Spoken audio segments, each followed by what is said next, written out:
Shalom, Jemaat Abalaf Kelapa Gading.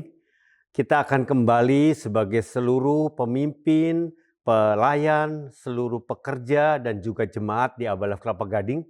Kita akan fokus. Apa yang menjadi fokus kita?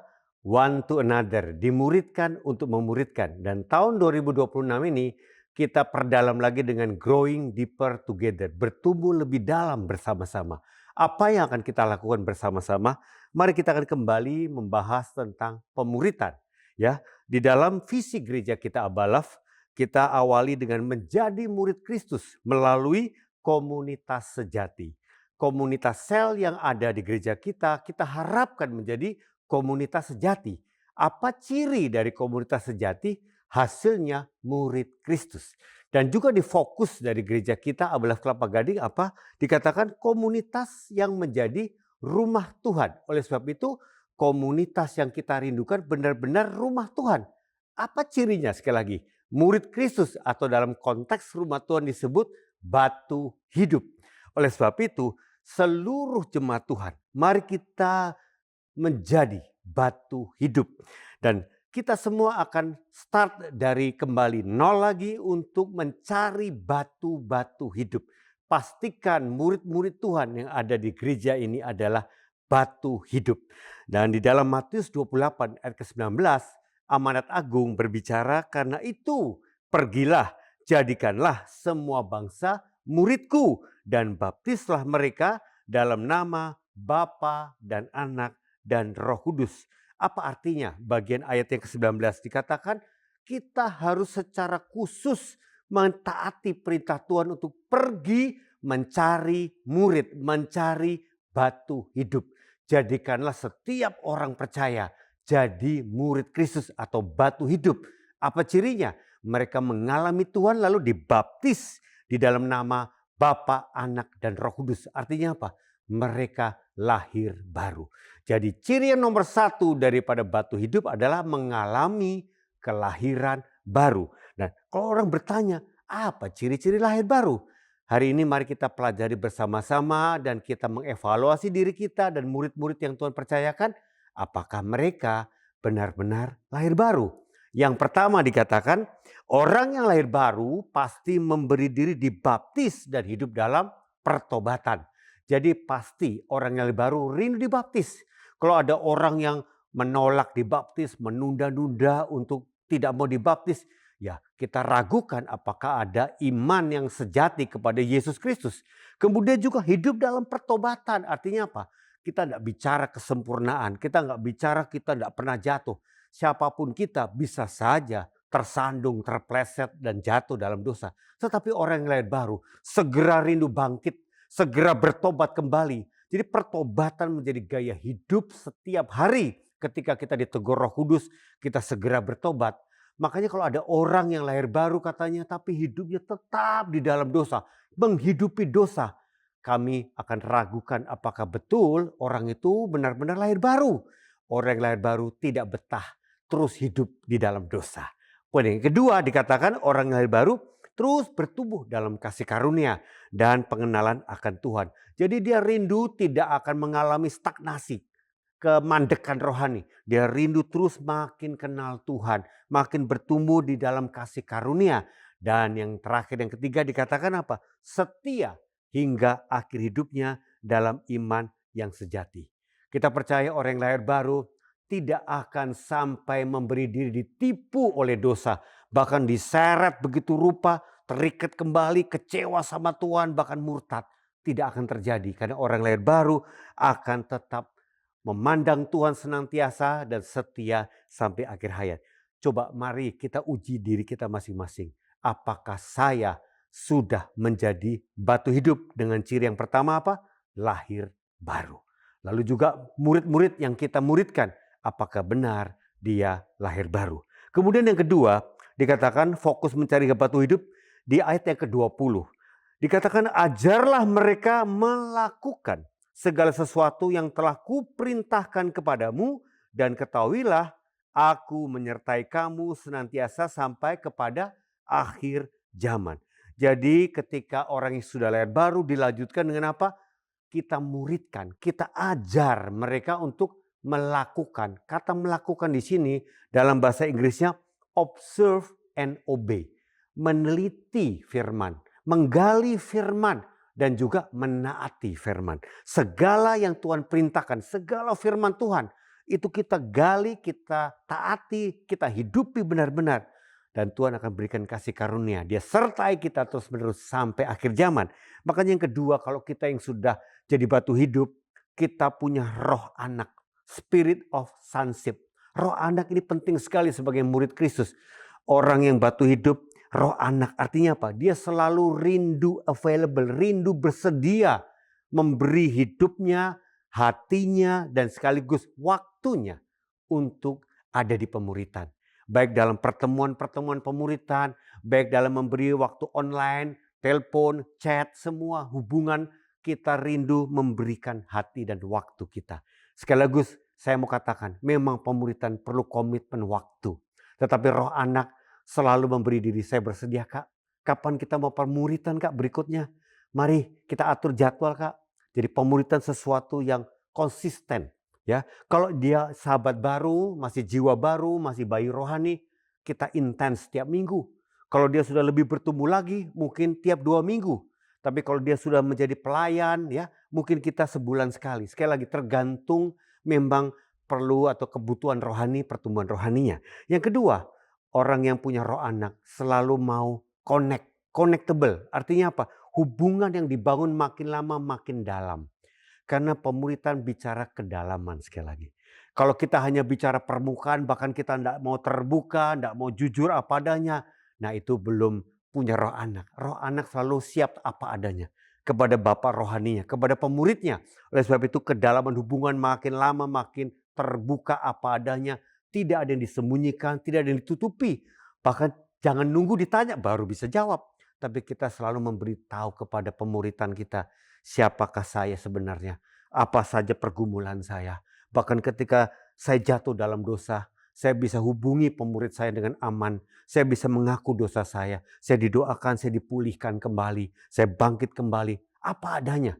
Tidak ada yang ditutupi sama sekali di dalam pemuritan. Mari kita belajar connect dengan pemuritan kita. Kemudian yang berikutnya apa? Teachable. Saya rindu terus belajar firman. Saya mau belajar kenal Tuhan. Saya mau lebih lagi diajar. Bahkan dinasihati. Bahkan sampai ditegur pun. Saya tidak akan baper. Saya tidak akan tersinggung. Kenapa? Saya butuh teguran. Saya butuh didampingi. Saya butuh ada yang mengingatkan saya. Itulah roh anak. Jadi batu hidup yang kedua cirinya setelah lahir baru adalah roh anak. Kemudian kita lanjut. Yang berikutnya yang ketiga apa? Dikatakan di dalam 2 Korintus 5 ayat 15, batu hidup punya ciri Kristus mati untuk semua orang. Supaya orang-orang yang hidup tidak lagi hidup untuk dirinya sendiri. Mereka hidup hanya untuk Kristus yang sudah mati dan dihidupkan kembali demi kepentingan mereka. Jadi orang yang sudah jadi batu hidup, hidupnya sudah berubah. Dulu kita orang berdosa, hidup untuk ego kita, diri kita sendiri, kepentingan saya. Semua diukur apakah ini sesuai dengan maunya saya, kehendak saya. Tetapi sejak kita lahir baru, sejak kita punya roh anak, kita bertumbuh di dalam Tuhan, kita berubah tujuan hidup kita.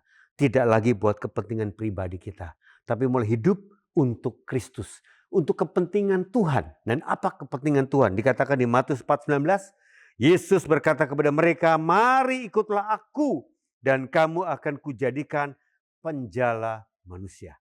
Setelah kita ikut Yesus, jadi murid Yesus sekali lagi, kita diubah tujuan hidupnya. Tidak lagi buat kepentingan pribadi, tetapi apa? Menjadi pemurid bagi jiwa-jiwa yang lain. Memuridkan orang lain, multiplikasi. Sekali lagi, perubahan orang yang sudah jadi batu hidup, perubahan tujuan hidup ilahi. Dia sekarang sudah rindu apa maunya Tuhan, kehendak Tuhan, tujuan Tuhan buat hidup saya. Dan Tuhan selalu kita mau bermultiplikasi. Makanya ciri batu hidup yang ketiga punya tujuan hidup memuridkan jiwa-jiwa. Pemuridan tidak hanya berhenti di saya. Setelah saya mengalami Tuhan, saya rindu membawa orang lain mengalami Tuhan. Jadi inilah 3 ciri batu hidup. Mari kembali lagi kita cari batu hidup di tengah-tengah gereja Tuhan yang ada di tempat ini. kita sama-sama mau jadi batu hidup. Oleh sebab itu saya mau membahas kembali apa definisi pemuritan. Singkatnya pemuritan ada 3 prinsip M, R, dan I. Ya. Proses menjadikan setiap orang menjadi murid Kristus melalui yang pertama apa? Keteladanan hidup atau modeling. Kemudian hubungan yang nyata, relationship, dan pengajaran firman Tuhan secara intensional, disengaja. Sehingga mereka bertumbuh dewasa serupa Kristus atau pada perubahan hidup tadi. Dan hidup untuk menggenapi misi Bapa di dunia atau perubahan tujuan hidup dan multiplikasi. Ini definisi yang paling kita harus kuasai, kita hayati, dan kita hidupi di dalam pemuritan. Sekali lagi ada 3 yang kita akan bahas. Modeling, relationship, intensional. Ya, dan apa buahnya? Perubahan hidup, perubahan tujuan hidup, dan multiplikasi. Ya, kita akan lihat satu-satu. Modeling, apa maksudnya modeling? Di dalam 1 Korintus yang pertama dikatakan, ikutilah teladanku, kata Paulus, sama seperti aku juga mengikuti teladan Kristus. Jadi pemuritan yang pertama bicara keteladanan. Karena apa? Pemuritan itu adalah transfer kehidupan karena kita menghidupi kebenaran. Bukan sekedar transfer pengetahuan tentang kebenaran. Jadi banyak orang cuma mengajar tetapi tidak praktek taat firman. Itu bukan pemuritan. Pemuritan mulai dari saya. Saya mau belajar taat firman. Itulah yang saya bagikan kepada murid-murid. Tetapi jangan tertuduh. Kak, saya kan belum sempurna, Kak. Saya kan masih ada kelemahan, Kak. Jangan takut, teman-teman. Kalau kita bicara keteladanan ini bukan bicara kesempurnaan. Tapi sekali lagi, belajarlah justru memiliki integritas atau ketulusan. Raja Daud dikatakan orang yang tulus hati di hadapan Tuhan. Bukan berarti dia sempurna. Raja Daud pernah melakukan dosa yang luar biasa mengerikan. Dia berzina dengan Batseba. Dia bahkan merancangkan pembunuhan buat suaminya, Batseba, Uria. Tetapi dia mengakui dosanya. Dia tulus, dia murni apa adanya di hadapan Tuhan. Itulah orang yang tulus hati. Oleh sebab itu semua kita belajarlah integritas atau ketulusan. Itulah modal awal kita menjadi punya karakter Kristus ya.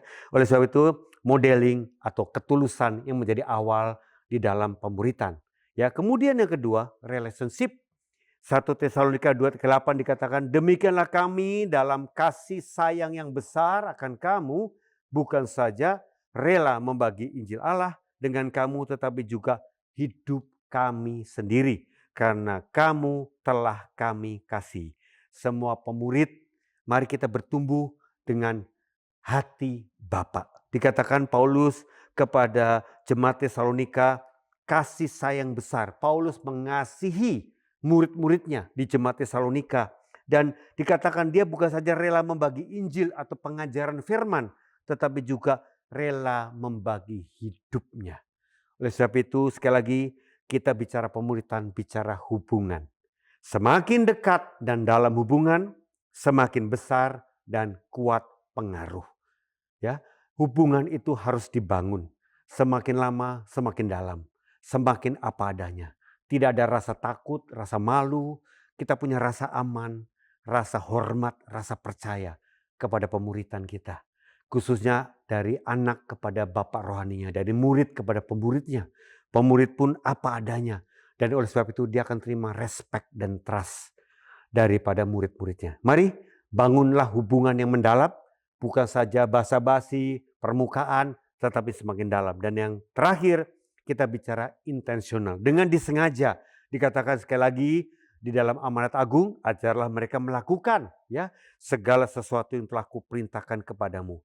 Kita di pemuritan bukan cuma curhat-curhat, tetapi kita mau menggali kebenaran firman. Orang yang cuma curhat-curhat penuh dengan masalah dan masalah tidak akan bertumbuh. Bahkan stres karena selalu membahas masalah. Tetapi ketika kita belajar kenal Tuhan, belajar kenal firman, kebenaran itu yang akan memerdekakan kita, memulihkan kita. Kalau kita nggak sampai ketemu Tuhan, maka masalah tetap tidak akan selesai-selesainya. Ya, oleh sebab itu, apa yang kita mau bahas di pemuritan? Banyak Bapak Ibu, banyak teman-teman. Mulai saja dari SPK pemenang yang kita mungkin sudah lewati. Di dalam SPK banyak pelajaran-pelajaran yang belum tentu kita hidupi sepenuhnya. Coba kita kembali review kebenaran demi kebenaran di SPK Pemenang. Mungkin ada sesi-sesi yang belum sampai sungguh-sungguh kita alami. Kita kembali bahas sampai kita hidupi dan taati kebenaran tersebut.